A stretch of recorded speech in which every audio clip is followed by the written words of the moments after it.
नमस्कार, भारत होम्योपैथी के YouTube channel पर आपका स्वागत है। और आज इस वीडियो में मैं आपके एक ऐसे सवाल का जवाब देने वाला हूं जो मोस्टली किडनी पेशेंट्स के मन में आता है कि उन्हें जो कॉन्स्टिपेशन की प्रॉब्लम है वो उससे निजात कैसे पाएं। तो सबसे पहले किडनी पेशेंट को ये समझना होगा कि वो कॉन्स्टिपेशन को फेस क्यों कर रहे हैं।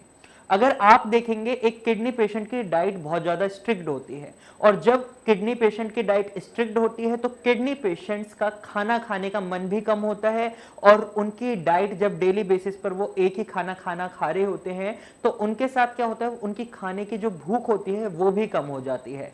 तो ऐसे में उन्हें कॉन्स्टिपेशन होने के चांसेस बढ़ जाते हैं। और वहीं दूसरी जो सबसे बड़ी गलती किडनी पेशेंट में देखी जाती है वो ये देखी जाती है कि उनकी जो लिक्विड की अमाउंट स्ट्रिक्ट होती है उसके चलते किडनी पेशेंट बहुत कम मात्रा में पानी पीते हैं, जिसकी वजह से आपके इंटेस्टाइन को इतना पानी नहीं मिलता कि वो आपके स्टूल को मूव कर सके और आपको कॉन्स्टिपेशन से दूर रख सके। तीसरी चीज जो किडनी पेशेंट में देखी जाती है वो ये होती है उनका लाइफस्टाइल।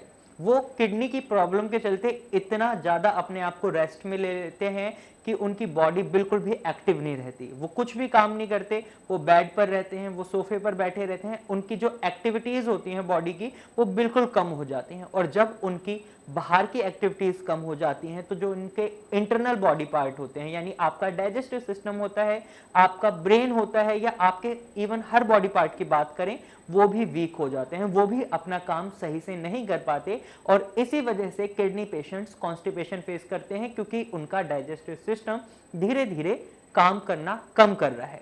तो अब आपको यह पता चल गया कि इन तीन कारणों की वजह से आप कॉन्स्टिपेशन फेस कर रहे हैं। तो अब आपको क्या करना है, आपको इन तीनों ही कारणों पर काम करना है। यानी सबसे पहले आपको अपनी डाइट में कुछ चेंजेस करने हैं। सबसे पहले आपको करना है कि आप अपनी डाइट में फाइबर को ऐड ऑन करें। अब फाइबर के साथ साथ आपको एक बात का खास ध्यान रखना है, क्योंकि आपकी किडनी में दिक्कत है तो आप high potassium fruits and vegetable नहीं खा सकते, और वहीं आप अपनी डाइट में बहुत ज्यादा नमक का सेवन भी नहीं कर सकते। तो आप कोई भी fruit and vegetable add on करते हैं अपनी डाइट में तो आपको यह देखना है उसमें पोटेशियम की अमाउंट बहुत ज्यादा ना हो, और ना ही वो फल और सब्जी खट्टे हो, क्योंकि ये आपकी बॉडी में मेटाबॉलिक एसिडोसिस की सिचुएशन बना सकते हैं।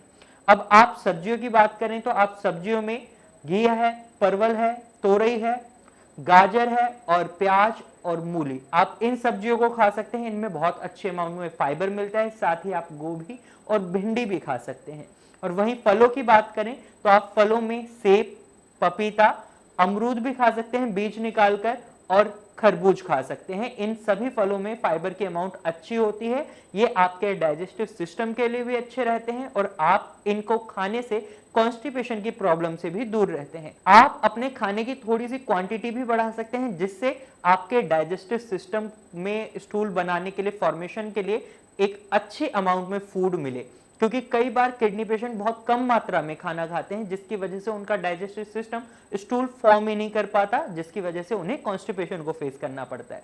अब आप क्वांटिटी का ध्यान रखें, लेकिन इसका मतलब ये नहीं है कि आप एक दिन में या एक बार में ही बहुत ज्यादा खाना खा लें। नहीं, आप दिन में अपने खाने के यानी मील के टाइमिंग को 6 टाइम्स में डिवाइड कर दीजिए। आप धीरे धीरे करके थोड़ा थोड़ा खाना खाएं, थोड़ी देर बाद फिर थोड़ा खाना खाएं। ऐसा नहीं है कि आप मॉर्निंग में ब्रेकफास्ट कर रहे हैं तो बहुत ज्यादा हैवी ब्रेकफास्ट कर रहे हैं, या लंच कर रहे हैं तो बहुत हैवी कर रहे हैं। आपको ये गलती नहीं करनी। दूसरी चीज जो मैंने आपको बताई थी, लिक्विड अमाउंट का आपको बहुत ज्यादा ध्यान रखना है। अगर आप बहुत कम मात्रा में पानी पी रहे हैं तो आपको यह ध्यान रखना है कि आप पानी की थोड़ी सी मात्रा बढ़ा सकते हैं, जिसकी मदद से आपकी इंटेस्टाइन आपके स्टूल को एनस तक, रेक्टम तक पहुंचा सकें, उसको मूव कर सकें। तो जब आप अपने पानी की अमाउंट को बढ़ाते हैं तो आपको बस एक बात का खास ध्यान रखना है कि आपके पैरों में, हाथों में सूजन ना आए, क्योंकि कई बार क्या होता है, पेशेंट बहुत ज्यादा अमाउंट में पानी पीने लगते हैं और उसका रिजल्ट ये रहता है उनके हाथों में, पैरों में सूजन आ जाती है। और अगर आप सूजन फेस कर रहे हैं तो आपको पानी की मात्रा को नहीं बढ़ाना है।